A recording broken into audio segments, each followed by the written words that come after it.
ಮಾತು, ಒಂದೇ ಒಂದು ಮಾತು. ಹಗಲು ರಾತ್ರಿ ನಾನು ನಿನಗೆ ಪೂಜೆ ಮಾಡಿದೆ, ಪತ್ರಿ ಪುಷ್ಪವನ್ನು ಅರ್ಪಿಸಿದೆ. ನಾನು ಕೇಳೋದು ನಿನಗೆ ಒಂದೇ ಒಂದು, ನನ್ನ ಪೂಜೆ ನಿನಗೆ ಇಷ್ಟವಾದರೆ ನೀನು ಈ ಭೂಮಿ ಮೇಲೆ ಇದ್ರೆ ನನ್ನ ಮಗನಿಗೆ ಕೊಡುತ್ತಿರುವ ಇವತ್ತಿನ ವಿಷದ ಹಾಲು ಅಮೃತ ಆಗಬೇಕು.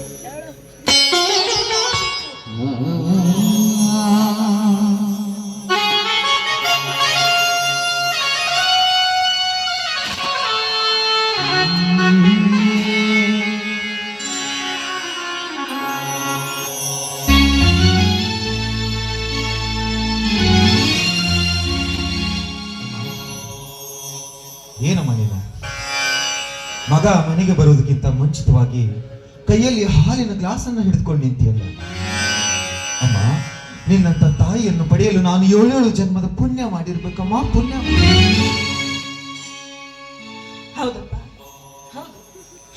ನನ್ನಂತ ತಾಯಿ ಈ ಜಗತ್ತಿನಲ್ಲಿ ಎಲ್ಲೂ ಇರೋ ಇಲ್ಲ. ನನ್ನ ಹೊಟ್ಟೆಯಲ್ಲಿ ನೀನು ಹುಟ್ಟಿದ್ದು ನಿನ್ನ ಪುಣ್ಯ ಇಲ್ಲ. ನಿನ್ನಂತ ಮಗನಿಗೆ ನಾನು ಜನ್ಮ ಕೊಟ್ಟನಲ್ಲ, ನನ್ನ ಪುಣ್ಯ ನನಗೆ ಗೊತ್ತಿಲ್ಲ, ಎಲ್ಲ ಭಗವಂತನಿಗೆ ಗೊತ್ತು. ಯಾಕಮ್ಮ ಕಣ್ಣಲ್ಲಿ ನೀರು? ಯಾಕೂ ಇಲ್ಲಪ್ಪ, ಸಂತೋಷದಿಂದ ಮಗನಿಗೆ ಹಾಲು ಕೊಡ್ತಾ ಇದ್ದೀನಲ್ಲ, ಸಂತೋಷ ಉಕ್ಕಿ ಬರ್ತಾ ಇದೆ. ಅಮ್ಮ ತಗೋರಪ್ಪ ಹಾಲು ಕುಡಿ.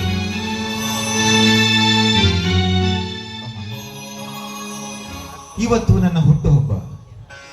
ಪ್ರತಿ ವರ್ಷ ನೀನು ಅಪ್ಪಾಜಿ ನನ್ನ ಹುಟ್ಟುಹಬ್ಬವನ್ನು ಅತ್ಯಂತ ವಿಜೃಂಭಣೆಯಿಂದ ಆಚರಣೆ ಮಾಡ್ತಾ ಇದ್ರಿ. ಆದ್ರೆ ಈ ವರ್ಷ ಯಾವುದೋ ಕಾರಣಕ್ಕೆ ಅದನ್ನು ಮರ್ತಿದ್ದೆ. ಇರ್ಲಿ ಬಿಡಮ್ಮ. ಅಮ್ಮ, ಏನಪ್ಪ? ಈ ನನ್ನ ಹುಟ್ಟು ಹಬ್ಬದ ದಿನದಂದು ನಾನು ಮಾಡಿರುವ ಒಂದು ತಪ್ಪನ್ನು ನಿನ್ನ ಮುಂದೆ ಬಿಚ್ಚಿ ಹೇಳಬೇಕು ಅಂತ ಆಸೆ ಆಗ್ತದೆ. ಹೇಳಪ್ಪ, ಯಾವ ತಪ್ಪು ಮಾಡಿದ್ಯಾ?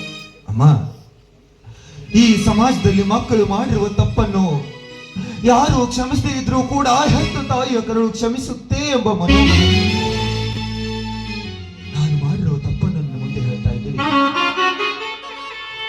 ನಾನು ಮಾಡಿರುವ ತಪ್ಪು ಯಾವುದಂದ್ರೆ, ನಮ್ಮನ್ನೇ ನಂಬಿಕೊಂಡಿದ್ದ ಒಂದು ಬಡ ಕುಟುಂಬದ ಹೆಣ್ಣಿನ ಮಾನಭಂಗ ಮಾಡಿ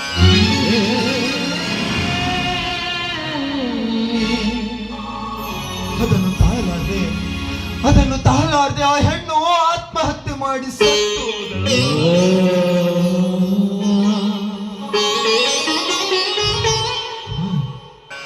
ಆ ಸಾವಿಗೆ ನಾನೇ ಕಾರಣ ಅಂತ ಈ ಸಮಾಜದವ್ರಿಗೆ ಯಾರಿಗೂ ಗೊತ್ತಿಲ್ಲ. ನಾನೇ ಹೆತ್ತ ತಾಯಿಯ ಕರುಳು ಕ್ಷಮಿಸುತ್ತೆ ಎಂದು ಬಿಚ್ಚಿ ಹೇಳ್ತಾ ಇದ್ದೀನಮ್ಮ. ನಾನು ಮಾಡಿರುವ ತಪ್ಪನ್ನು ಕ್ಷಮಿಸು ಅಂತ ನಿನ್ನ ಕಾಲಿ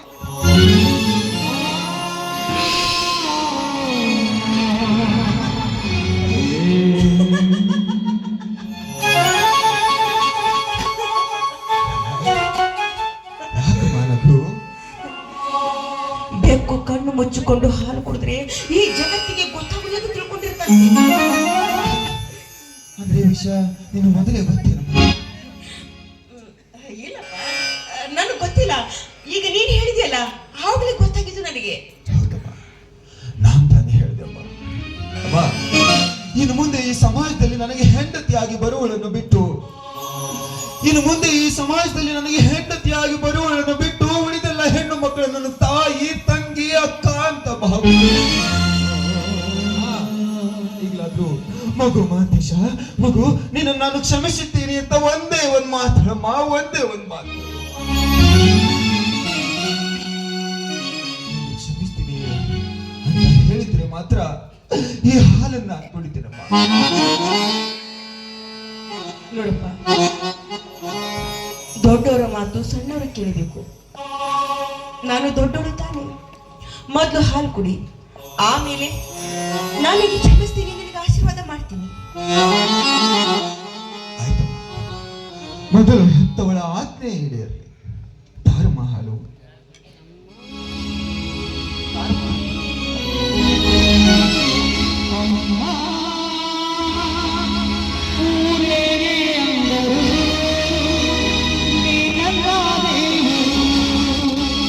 ಜಗಕ್ಕೆ ಮುಕ್ತಗಿ ದೇವರು ನೀ ನನ್ನ ದೇವರು ಅಮ್ಮ ಊರಿನೇ ಅಂದರು ನೀ ನನ್ನ ದೇವರು ಜಗಕ್ಕೆ ಮುಕ್ತಗಿ ದೇವರು ನೀ ನನ್ನ ದೇವರು ಅಮ್ಮನಿಗೂ ಬಸನಿಗೂ ಲಾಲಿ ನಂಟಿದೆ ಹಸುವಿಗೂ ಕರುವಿಗೂ ಭೋಗ ನಂಟಿದೆ ನಿನ್ನ ಆಶೆಯಂತೆ ನಾನು ಹಾಲನ್ನು ಕುಡಿದಿದ್ದೇನೆ. ಈಗಲಾದ್ರೂ ಈ ನಿನ್ನ ಅಮೃತದ ಹಸ್ತಕಾಲ ನನ್ನ ಮಸ್ತಕದ ಮೇಲೆ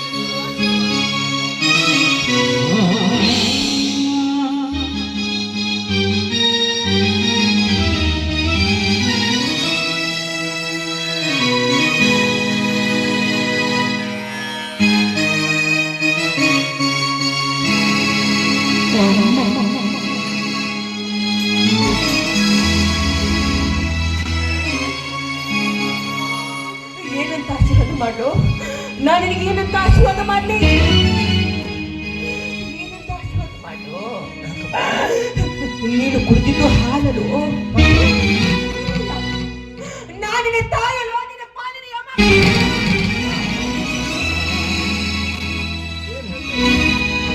ಹೌದು, ನೀನು ಮಾಡಿದ ಕೆಟ್ಟ ಕೃತಿ ನಿಮ್ಮ ತಂದೆಯರಿಗೆ ಗೊತ್ತಾಗ್ಬಿಟ್ಟು ಅದಕ್ಕಾಗಿ ಹೋಗುವಾಗ ನನಗೆ ಆಜ್ಞೆ ಮಾಡಿ ಹೋಗಿದ್ದಾರೆ.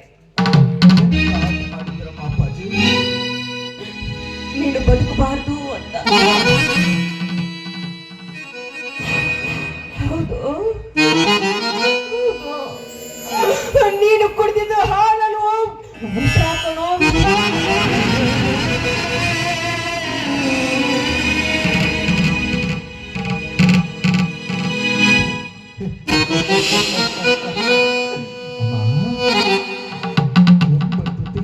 ಹೆತ್ತು ಹೊತ್ತು ಸಾಕಿ ಸಲುಹಿ ಹಾಲುಣಿಸಿದ ತಾಯಿ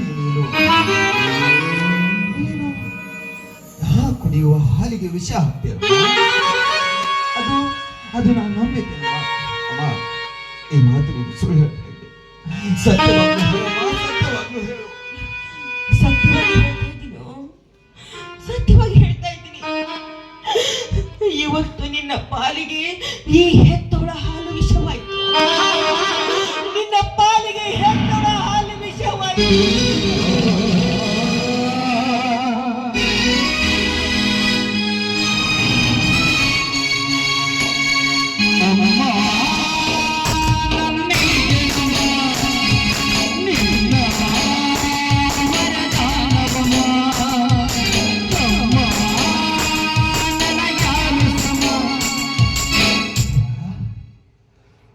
ಮುಗುಲು ಹರಿದು ಹೆಗಲ ಮೇಲೆ ಬಿದ್ರು, ಮುಗುಲು ಹರಿದು ಹೆಗಲ ಮೇಲೆ ಬಿದ್ರು ಅಚ್ಚದ ಈ ನಿನ್ನ ಮಗನ ಕಂಡೆದೆಯ ಗುಂಡಿಗೆ.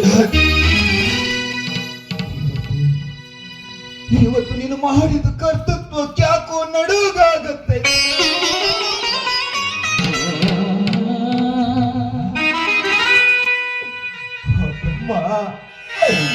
ಬ್ರಹ್ಮ ಹೆತ್ತವಳ ಕೈಯಿಂದ ಹಾಲು ಕುಡಿದೇ ಸಾಯ್ಬೇಕು ಅಂತ ಈ ನನ್ನ ಹಣೆ ಬರದೊಳಗ ಬರೆದಿದ್ರೆ ಹೊಣೆ ಮಾಡಿ ಯಾಕೋ ನನ್ನ ತಲೆ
ಹೆತ್ತವಳ ಕೈಯಿಂದ ಹಾಲು ಕುಡಿದ್ರೆ ಅದು ಯಾವತ್ತೂ ಕೇಡಾಗುವುದಿಲ್ಲ.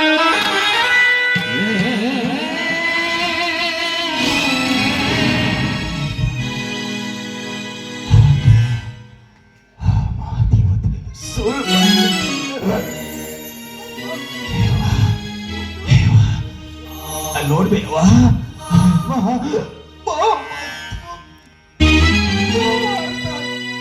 ಕರಿತಾ ಇದ್ದಾರೆ. ಕೊನೆಯದಾಗಿ ನಿನ್ನ ಮಡಲಲ್ಲಿ ಮಲಿಗೆ ಪ್ರಾಣ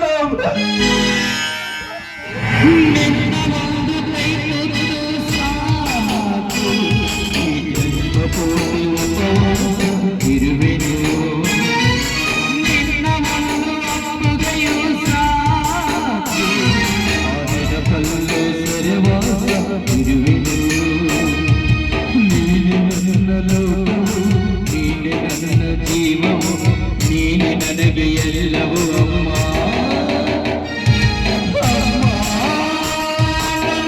ಜನ್ಮ ನಿನ್ನ ವರದಾನವಮ್ಮ ಅಮ್ಮ ನಿನಗ್ಯಾರು ಸಮ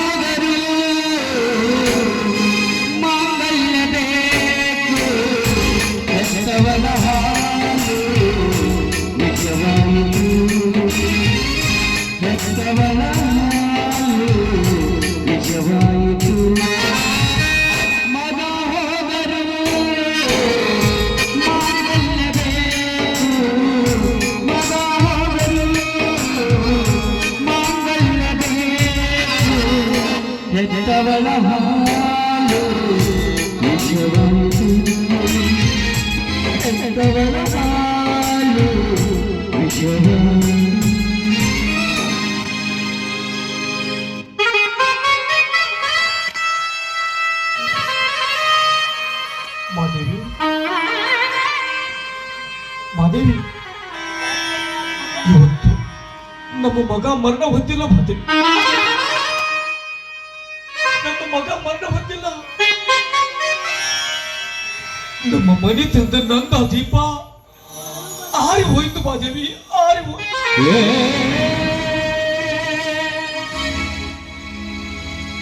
ಮಾದೇವಿ ನಾನು ಇಷ್ಟೊಂದು ಮಾತಾಡ್ತಾ ಇದ್ದೀನಿ, ನೀನೇಕೆ ಮೌನವಾಗಿದ್ಯಾ?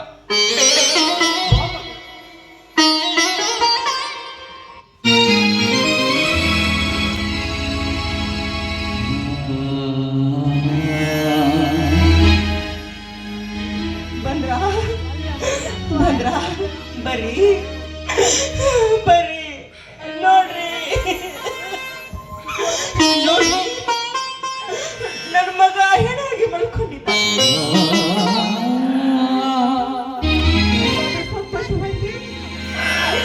ಈಗ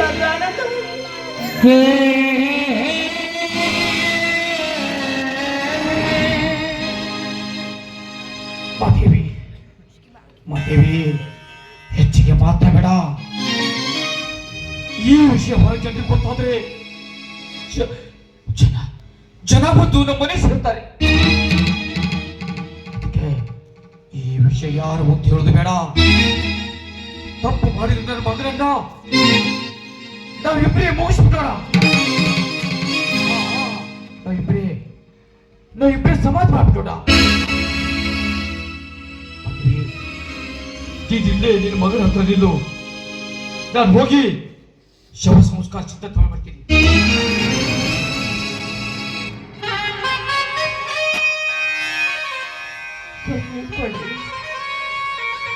ಯಾಕೇನು ಕೊನೆಯದಾಗಿ ನಿಮ್ಮ ಆಶೀರ್ವಾದ ಪಡ್ಕೋಬೇಕು ಅಂತ ನನ್ನ ಮನಸ್ಸು ಹೇಳ್ತಾ ಇದೆ. ಒಂದೇ ಒಂದು ಸಲ ನನಗೆ ಆಶೀರ್ವಾದ ಮಾಡ್ತೀನಿ. ಯಾಕೆ ಮಾಡ್ತೀವಿ?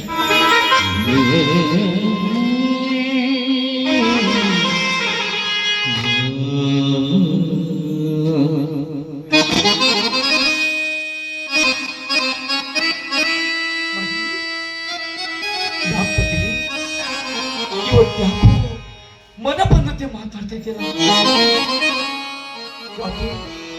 ನನ್ನೊಂದಿಗೆ ಬಹಳ ಮುಂದೆ ಸಾಗಿಸುವ ಆಸೆ ನಿನಗಿಲ್ವೇ?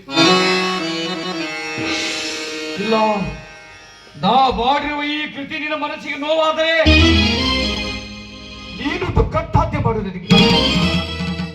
ನಾನು ನಿನ್ನ ಕಣ್ಣೆದುರಲ್ಲಿ ವಿಷಯ ಸೇವಿಸಿ ಸಾಕು.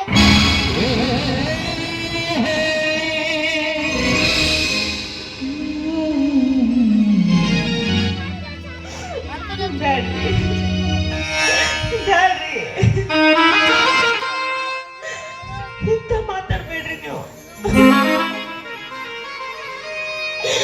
ನಿಮ್ಮಂಥ ನ್ಯಾಯವಂತ, ನೀತಿವಂತ, ಧರ್ಮವಂತ ಪತಿ ಪಡ್ಬೇಕಂದ್ರೆ ನಾ ಪುಣ್ಯ ಮಾಡಿನ್ರಿ, ನಾ ಪುಣ್ಯ ಮಾಡೀನಿ. ಆದ್ರೆ ನೀವೊಂದು ದೇವಿ, ನಾನು ತಪ್ಪು ಮಾಡ್ಬಿಟ್ಟೆ. ದೇವಿ ಏನ್ ಹೇಳ್ತಿದ್ಯಾ? ಈ ತಪ್ಪ ಯಾವ ತಪ್ಪು ಮಾಡಿದ್ದಾನೆ? ನನ್ನ ಕೈಯಿಂದ ಮಾತು ತೆಗೆದುಕೊಂಡು ಹೆತ್ತ ಮಗನಿಗೆ ವಿಷ ಹಾಕಿ ಕೊಂದು ಬಿಡು ಅಂತ ಹೇಳ್ಬಿಟ್ರಲ್ಲ. 9 ತಿಂಗಳು ಹೊತ್ತು ಹೆತ್ತಿರುವ ಈ ತಾಯಿ ಹೆತ್ತ ಮಗನಿಗೆ ಹಾಲಿನಲ್ಲಿ ವಿಷ ಹಾಕಿ ಕುಡಿಸುವಾಗ ಅವಳ ಹೆತ್ತ ಕರುಳಿಗೆ ಅದೆಷ್ಟು ಸಂಕಟ ಆಗಿದೆ ಅಂತ ಗೊತ್ತಾಗುದಿಲ್ಲ. ನಿಮಗೆ ಗೊತ್ತಾಗುದಿಲ್ಲ. ಆದ್ರೂ ನೀವು ವ್ಯಥೆ ಮಾಡ್ಕೋಬೇಡಿ, ನೀವು ವ್ಯಥೆ ಮಾಡ್ಕೋಬೇಡಿ. ನಾನೊಂದು ದಾರಿ ಹುಡುಕೊಂಡು ಬಿಟ್ಟಿದ್ದೀನಿ. ಯಾವ್ದಾರು ಹುಡ್ಕೊಂಡಿದ್ದೀನಿ? ಏನು? ನನ್ನ ಮಗನಿಗೆ ವಿಷ ಹಾಕುವುದಕ್ಕಿಂತ ಮುಂಚೆ ಅದರಲ್ಲಿ ಸ್ವಲ್ಪ ವಿಷ ನಾನೇ ಸೇರಿಸಿಬಿಟ್ಟೆ.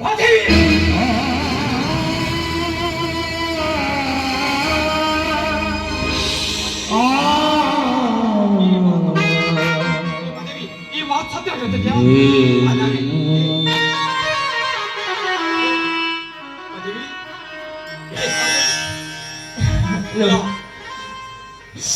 ಬದುಕೊಂದು ಜಟ್ಕ ಬಂದು ಆ ವಿಧಿ ಅದರ ಸಹಾಯ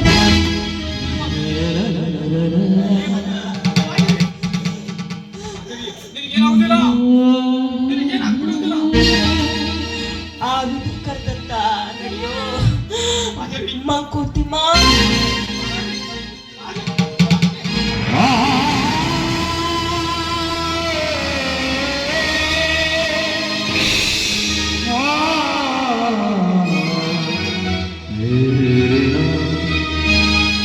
ಜೀವ ಜ್ಯೋತಿಯೇ, ಜೀವ ಜ್ಯೋತಿಯೇ, ನನ್ನ ಒಂಟಿಯಾಗಿ ಬಿಟ್ಟು ಹೋದೆ ಜ್ಯೋತಿ.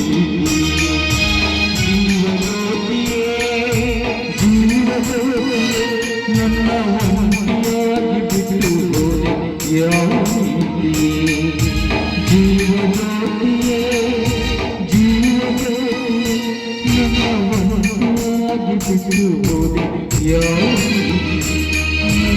ಒಂಟಿಯಾಗಿ ಬಿಟ್ಟು ಹೋದೆ ಜ್ಯೋತಿ.